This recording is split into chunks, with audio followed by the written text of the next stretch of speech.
You fired him for kindness? Unbelievable. George, a humble janitor, simply sat beside a crying woman in the hospital. His act of compassion cost him his job. But the next morning, a black car pulled up in front of his house, and what happened next changed his life forever. 15 years. That's how long George Harlan had worked the night shift at St. Vincent's Hospital. 15 years of scrubbing floors, emptying trash, and staying out of the way. Doctors saved lives. Nurses ran the place. George? He just made sure everything was clean enough so they could keep doing their important jobs. He was invisible. "Move it, old man," an intern barked one night, nearly plowing into him. George just stepped aside, gripping his mop. He didn't take it personally. He was used to it. But that night, at 3 a.m., in the dead silence of the hospital, something stopped him. Crying. Not quiet, dignified tears. Not the kind you dab away with a tissue. This was raw, guttural. George hesitated. It wasn't his job to comfort strangers. He wasn't a doctor or a therapist. But something about that sound made it impossible to walk away. In the waiting room, a woman sat hunched over, arms wrapped around herself. Dark hair fell over her face, but he could see the way her shoulders shook. She looked like she had money, not in a flashy way, just someone who wasn't used to sitting in places like this. Her coat was folded neatly on the chair beside her, like she'd been there for hours. He cleared his throat. "Ma'am?" She flinched, looking up with red-rimmed eyes. I didn't see you there," she stammered, wiping her face quickly. Nobody ever did. George shrugged. "I get that a lot." She let out a breath that was almost a laugh. "My dad, ICU, they don't think he'll make it." Her voice cracked. George exhaled. He knew that feeling, that awful waiting. He could have just nodded and walked away. Instead, he sat down. Not too close. Just enough. "I know it don't help much," he said, "but I've seen people pull through when no one thought they would." She watched him, skeptical. "Had a guy in 302 once," George went on. "Doctor swore he wouldn't make it, flatlined. Dead for 3 minutes. He tapped the chair's armrest. Came back. Said his grandma sent him back downstairs. That got a small, tired laugh. God, I hope so." They sat in silence. George didn't fill it with empty words. He just stayed. Finally, she sighed. "I should get back." She stood, then hesitated. "What's your name?" George blinked. No one ever asked. "George."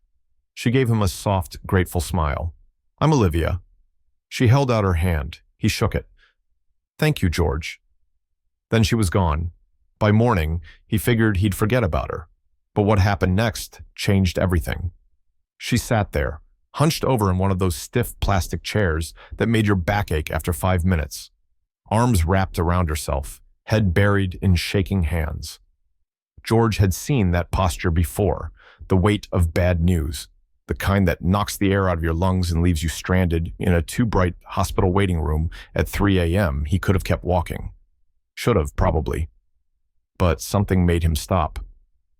"Ma'am," he said, his voice softer than usual. "You all right?" She startled, blinking up at him. Her face was blotchy, eyes red-rimmed, but she still had that put-together look. Elegant suit, pearl earrings, the kind of person who probably ran board meetings and told people what to do for a living. But here, in this moment, she was just another daughter bracing for the worst. "My father," she exhaled shakily, trying to find steady ground in a crumbling world. "He's in critical condition. They said there's almost no hope." Her voice cracked on the last word, and George felt it. The helplessness, the slow sinking feeling of time slipping through your fingers. He didn't say, "I'm sorry." He didn't give her the usual empty words people offered in situations like this. Instead, he did something else. He reached into his pocket, pulled out a folded handkerchief, the old-school kind people didn't carry anymore, and held it out. She hesitated, then took it. George sat down beside her. Not too close, just enough to say, "I see you." "I'm not a doctor," he said after a long pause, "but I do know this. If someone's still breathing, there's still hope." His voice was steady, certain, like a man who had seen enough to believe in things most people didn't. Something in her shifted. Not much, just a flicker of something in her eyes. For the next hour, they talked. Or rather, George talked. Not about medicine or statistics, not about odds or outcomes, but about life, about the people he'd seen fight their way back from impossible situations, the ones who had been counted out but somehow, against all logic, had made it. He told her about the man in room 302, the one who had flatlined for 3 minutes before waking up like it was just a nap. About the old woman who had been given days to live but had walked out of this very hospital 3 months later complaining about the cafeteria food. Little by little, she stopped crying. Her shoulders loosened. Her breaths evened out. Maybe it didn't change anything. Maybe her father wouldn't make it. But for the first time that night, she wasn't drowning in grief. Eventually, she sighed and stood. I should go back, she murmured. George nodded. She hesitated, then looked at him, really looked at him. What's your name? That threw him for a second. People didn't usually ask. George. She held out her hand. He shook it. Thank you, George. Then she turned and walked toward the ICU. George watched her go, then exhaled, rubbing a hand over his face. Another night, another shift. But something about this one felt different. And tomorrow, everything would change. The next morning, George clocked in as usual, expecting just another shift. Instead, he walked straight into an ambush. Do I need to remind you what your job is? Barked Mr. Whitaker, the hospital administrator, his face red with fury. You're a janitor, not a counselor. We pay you to clean, not to chat with visitors. George stood there, silent. He knew where this was going. You're fired, Whitaker snapped. Go pack your things. George didn't argue. No point. He just sighed and turned toward the janitor's closet. And then the office door swung open with force. And there she was. Not the exhausted, grieving woman from last night. No, this woman walked with authority, head high, shoulders squared, a presence that made the entire room tense. Whitaker paled. Miss Henderson, You just fired the best employee in this hospital, she said coolly. George blinked. Miss Henderson? She turned to him, smiling slightly. You didn't tell me you worked for me, George. He exhaled. You didn't tell me you owned this place. Not quite, but close enough. Whitaker fumbled for words, but she silenced him with a look. My father survived the night, she said softly.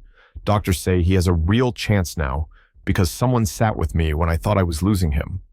Her gaze flicked back to Whitaker. I don't think we need your services anymore. Silence. Whitaker went rigid. His mouth opened, then closed.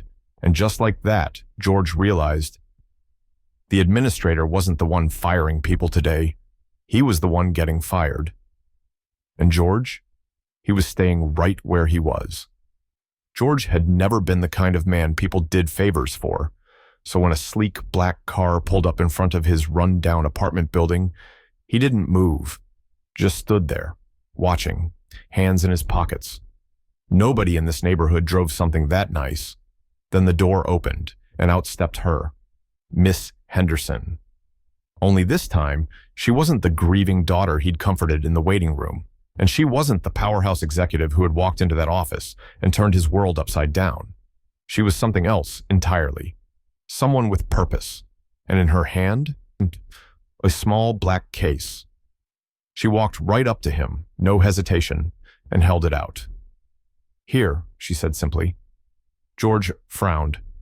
What is it? Keys. He glanced at the case, then back at her. Keys to what? To a home. George exhaled slowly, already shaking his head. Miss Henderson, I don't know what you're thinking, but I can't. It's not charity, she interrupted. It's gratitude. That stopped him. She took a breath, her expression softer than he had ever seen it. You spent years cleaning up after people who never even looked at you. You sat with me when I thought my world was falling apart. You lost your job for doing the right thing.